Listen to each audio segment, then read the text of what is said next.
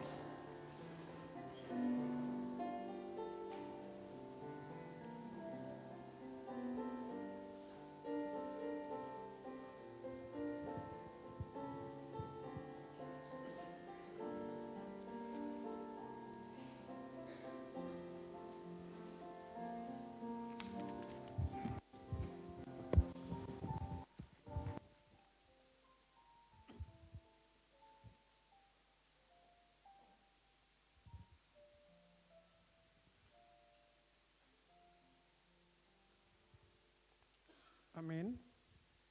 Ya, shalom, selamat pagi Bapak Ibu yang dikasihi Tuhan. Ya, kita sungguh mengucap syukur untuk setiap anugerah dan kebaikan Tuhan, sehingga kita boleh mengikuti ibadah dan juga perjamuan kudus.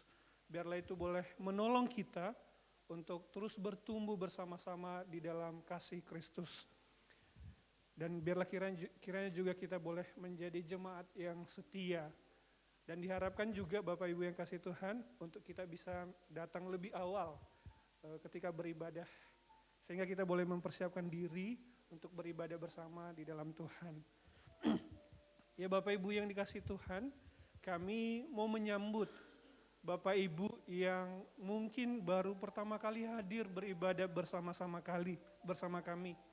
Jikalau ada, kami mohon kesediaannya untuk berdiri supaya kami bisa menyambut Bapak Ibu. Ada Bapak Ibu? Jikalau ada, mohon kesediaan untuk berdiri.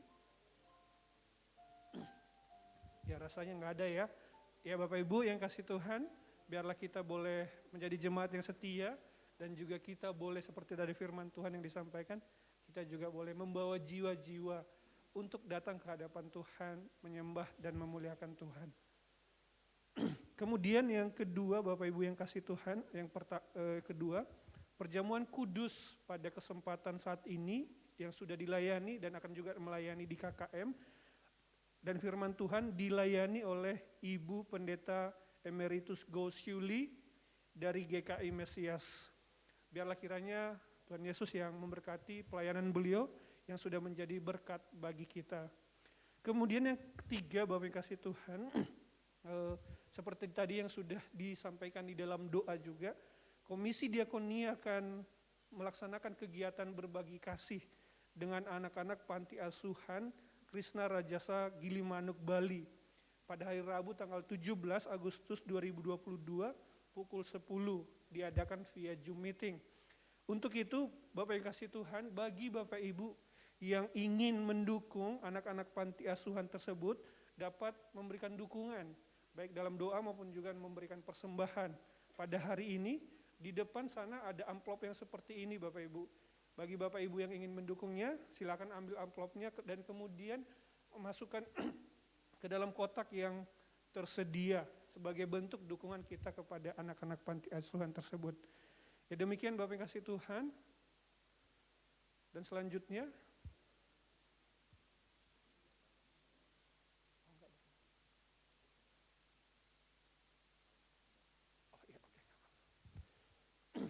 ya Bapak yang kasih Tuhan, kemudian Bapak yang kasih Tuhan, sebagai informasi bagi kita juga, lomba peringatan HUT GKM Saran ke-40, sehubungan dengan peringatan HUT GKM ke-40, maka akan diadakan beberapa lomba. Yang pertama lomba masak nasi goreng, dilaksanakan pada hari Minggu tanggal 18 September 2022 jam 5 sore. Pendaftaran dan keterangan lebih lanjut nanti dapat menghubungi saya, ada nomor saya di warta juga tertera. Pendaftaran itu paling lambat tanggal 11 September 2022. Kemudian ada yang kedua lomba publikasi HUT dan lomba desain kaos. Pendaftaran paling lambat tanggal 21 Agustus, jadi hanya 7 hari. Dapat menghubungi untuk keterangan lebih lanjut, dapat menghubungi Evangelis Samuel.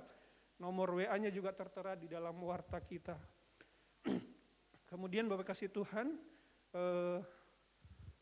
terkait dengan renovasi plafon ruang ibadah. Nah, sehubungan dengan selesainya renovasi ruang ibadah gereja kita, ya kita sungguh mengucap syukur untuk setiap panitia yang sudah berjeri lelah dan juga mengucapkan terima kasih kepada Bapak Ibu yang sudah mendukung baik dalam doa maupun juga dana sehingga bisa selesailah renovasi ruang ibadah atau khususnya plafon gereja kita. Sehubungan dengan itu maka mulai tanggal 21 Agustus, mulai minggu depan ya, kebaktian umum 1 yang tadinya dilaksanakan di sini akan kembali dilaksanakan di ruang atas mulai minggu depan. Kemudian mulai tanggal 21 itu juga kebaktian komisi anak yang tadinya dilaksanakan setiap sore pukul 16 akan dilaksanakan kembali setiap pukul 7.30. Jadi Bapak Ibu ketika datang ibadah bisa beribadah pagi, anak-anak Bapak Ibu atau cucu-cucu bisa ibadah juga sekalian di bawah. Sedangkan kebaktian kaum muda akan tetap dilaksanakan sebagaimana biasanya, yaitu pukul 9.30 dan diadakan di ruang ibadah ini. Ya demikian Bapak Ibu yang kasih Tuhan, untuk warta tertulis, warta yang biasa ditayangkan video, karena ada sesuatu dan lain hal tidak bisa ditampilkan. Oh dan sebagai yang terakhir Bapak Ibu, persembahan bunga mimbar hari ini dipersembahkan oleh Saudari Siska Melinda. Kiranya Tuhan Yesus memberkati pelayanannya. Ya demikian Bapak kasih Tuhan, terima kasih untuk perhatiannya.